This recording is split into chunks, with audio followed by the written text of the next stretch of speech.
Vous êtes toujours sur Radio Pulsar dans votre émission Poitou Pop et c'est parti pour continuer de parler de lutte des classes. Alors cette fois-ci c'est une toute nouvelle chronique cinéma préparée par Arthur. Écoute, hasard du calendrier, toi aussi tu souhaitais nous parler un peu de chômage au final. Effectivement, alors j'explique juste le principe de ma chronique. Donc c'est une chronique cinéma. Je me fixe pas de limite temporelle, donc ça parlera de films du passé comme du présent, en essayant bien évidemment que ces derniers soient trouvables pour que vous puissiez les regarder, que ça soit en ligne, sur des plateformes ou au cinéma. Et du coup, effectivement, je vais vous parler un petit peu de chômage en parlant du film Le voleur de bicyclette. C'est un film italien réalisé en 1948 par Vittorio De Sica.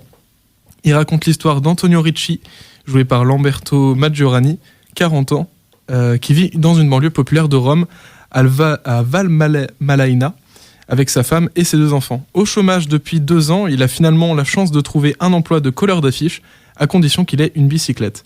La sienne est engagée au mont-de-piété. Maria, sa femme, y porte 3 paires de draps afin de récupérer l'indispensable vélo.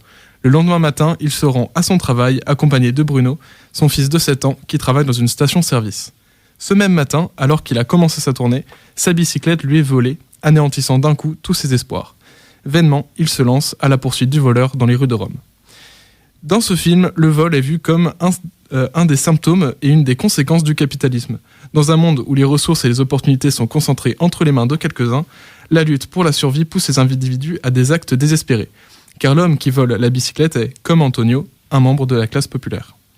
Le voleur de bicyclette est un film s'inscrivant dans le courant du néoréalisme italien. Il s'agit d'un courant apparu juste après la Seconde Guerre mondiale. L'Italie sort du fascisme, elle fait partie des perdantes de la guerre et est donc plongée dans une immense pauvreté à travers le pays.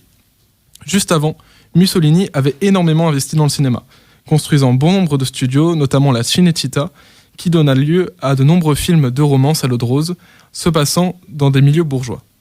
Les films étaient appelés des téléphones blancs en raison de leur forte présence et comme signe de richesse. Sauf que pendant la Seconde Guerre mondiale, les studios sont réquisitionnés pour stocker du matériel de guerre et au final, faute de moyens, les studios ne seront pas réhabilités avant un petit moment. Les cinéastes se trouvent alors à la rue avec seulement leur caméra et la réalité à filmer.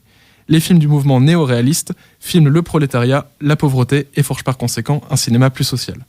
D'ailleurs, pour accentuer ce côté réaliste, beaucoup des acteurs et des actrices jouant dans les films ne sont pas professionnels. Si je vous ai donné envie de voir Le voleur de bicyclette, il est trouvable gratuitement en VOST sur YouTube. Merci beaucoup Arthur pour cette petite présentation du voleur de bicyclette.